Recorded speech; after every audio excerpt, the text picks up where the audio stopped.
Hello YouTubers, Alaska Prepper here. Ladies and gentlemen, today we're going to be talking about 50 things that everyone needs in order to be prepared for almost anything. But it's different for everyone, remember, because we're all in different parts of our lives and we all live in different places around the world. Let me remind you that if you're in the market for freeze-dried food, the best that there is actually, Nutrient Survival has given the AP community a 31% off anything on their site. So if you want to take advantage of that, go to my website, thealaskaprepper.com, click on their page, and you will be given a code to get 31% off pretty much anything in the entire store. Now let's get to it. And ladies and gentlemen, I always forget something. Towards the end of this video, I am going to talk to you about something that's very important that has nothing to do with the subject matter that we're covering right now. But for now, let's take a look at 50 things that everyone should be stockpiling to prepare for chaos. Before we continue, ladies and gentlemen, let me say thank you very much to the sponsor of this video, Genesis Gold Group. I'm not a financial advisor, but the folks at Genesis Gold Group specialize in helping those who want to diversify their excess wealth by converting their fiat currency retirement plans into a plan that is backed by real money. So if you're in a position where you are wondering what you can do in order to diversify or insulate your wealth against what I like to call the inferno of inflation, give Genesis Gold Group a call and they can provide you with the information that you need in order to make an educated decision. We'll start this off with a short note from the author. For what we are eventually going to be going through, you're going to need a lot more than just food. And many people think that being prepared is just having a couple of weeks worth of food. It's a lot more than that. But remember, don't become overwhelmed. Slow and steady does win the race.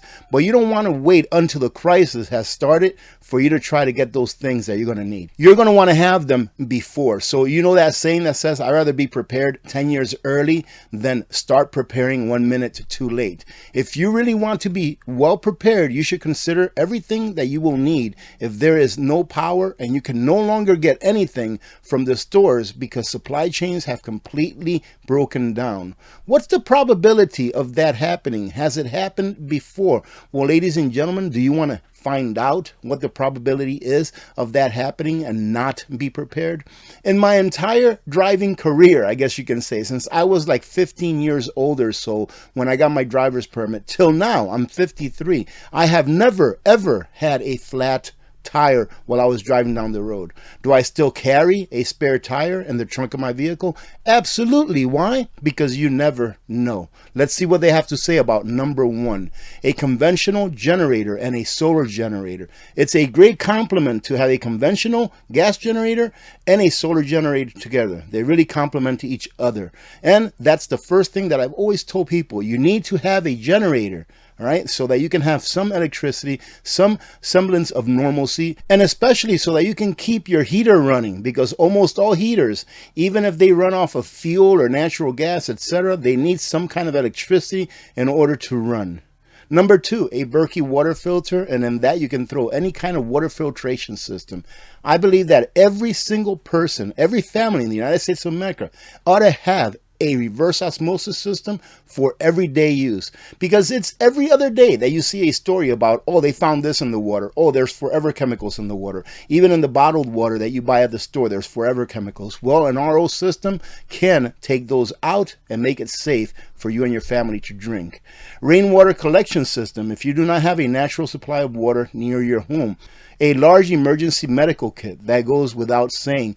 Make sure that the things that you have in your emergency medical kit or your first aid kit, that you know how to use them, at least the basics. That way, if you need to, you can actually use the equipment that you have. Rice, pasta. He's going over some basic dried food items that you can get now that are still considerably cheap. All right, as far as what calories go, rice is the number one prepper put away item, I think. Pasta, things like beans, things like lentils that are high in nutrition and high in protein, etc. Number 7, canned soups, and that's just common sense. Canned vegetables, canned fruit, canned chicken, or any meat of any kind. So pretty much anything that was canned in a factory setting will last a very long time. The USDA says indefinite, as long as you keep it in a controlled room, away from heat, away from sunshine, and away from them being dented or dropped or things like that. Now you can see that I'm going over this list pretty fast, and the reason is because there's 50 of them, but I will leave the link to this article on a pinned comment so that you can come back and revisit it, ladies and gentlemen. Let's see, jars of peanut butter. Ladies and gentlemen, right now my family is on a jar of peanut butter from 2019. As long as you don't break that seal on top of the jar, our experience has been that once we open it, even though it's 2 or 3 or 4 years past the expiration date, or excuse me, best by date, it's still going to be good to eat. Number 12, get as much salt as you can, ladies and gentlemen. The best quality salt that you can, and also get some of the cheaper stuff so that you can barter if you'd like. Sugar, just as well. You may not want to use the sugar for yourselves, but it will make a great barter item, and it is also a good preservative of calories, especially. Powdered milk, very important if you drink milk and you like to bake. Bags of flour. When I see bags of flour, when I see bags of rice or bags of pasta, what I'm looking at is bags of calories. These are maintenance calories, calories that you can use in order to fuel you to work throughout the day. They're not going to provide you a lot of nutrition, but they will provide you the fuel that you need to move about, and then you can supplement those calories with the nutrition that you really need. With flour, you're going to need yeast at number 16, and that is an outstanding barterable item. I am going to do a video here in the future, I can never tell you exactly when, of how simple it is to make bread without having not even an oven. But that'll be for another video. It's going to be really fun to do, actually. Lots of extra coffee. If you drink it, they say, but I would say get coffee even if you don't. Great barterable item, ladies and gentlemen. No matter how good a prepper you are, you're always going to forget that one little thing that you didn't think about when you were stocking up. So having extra stuff of the things that you already use, and even some things that you don't on a regular basis, is good to have in order to barter away. What else do they have here? Number 18, buckets of long-term storable food. I agree with that because there is a place for freeze-dried food in a prepper's pantry or in a prepper's stockpile. 19, lots of extra vitamins. 20, lighters or matches. I would say more matches than lighters because over time, I'm talking about like a decade or so, lighters will go bad. Their flint will actually go bad. Candles, very important. Flashlights, very important. Lanterns, plenty of wood to burn. 23, depending on where you live. Number 23 says plenty of wood to burn. Actually would depend on whether you even get wood or not. That's why I said that this list right here may not fit everyone's lifestyle, but there's definitely something from here that you can take.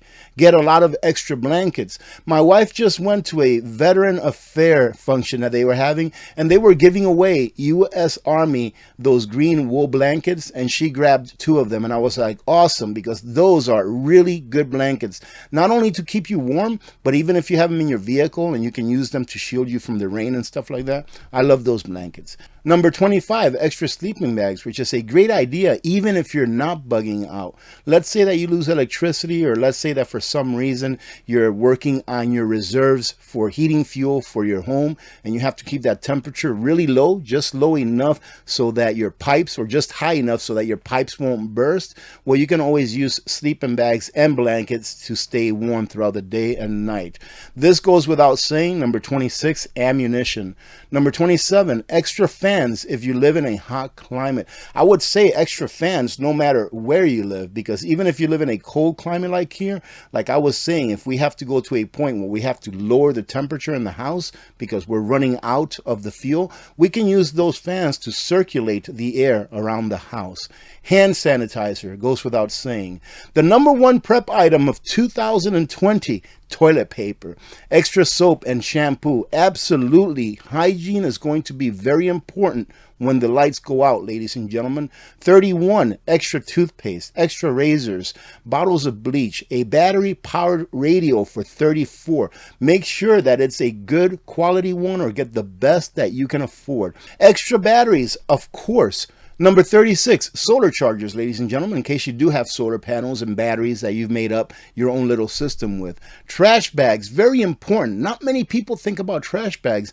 Tarps, very important in my opinion as well. A pocket knife or many different types of knives. A hammer. So we're getting into some hand tools here. So I'm sure there's going to be a whole bunch of hand tools other than what they say here that you should have. It says here an axe, a shovel, work gloves, lots of warm socks, more than you can use, ladies and gentlemen, because they are going to be very barterable.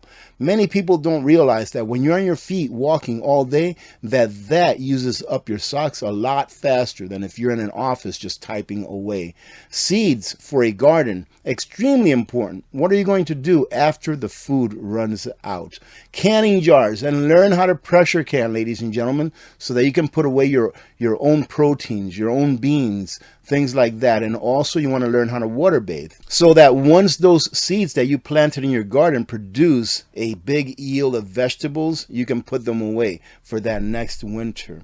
Extra supplies for your pets. So many people forget about their pets. A substantial emergency supply of cash. I've always said try to have 2 to 3 months of cash outside of the system and 2 to 3 months of cash in the system as far as how much it costs you to live on a monthly basis.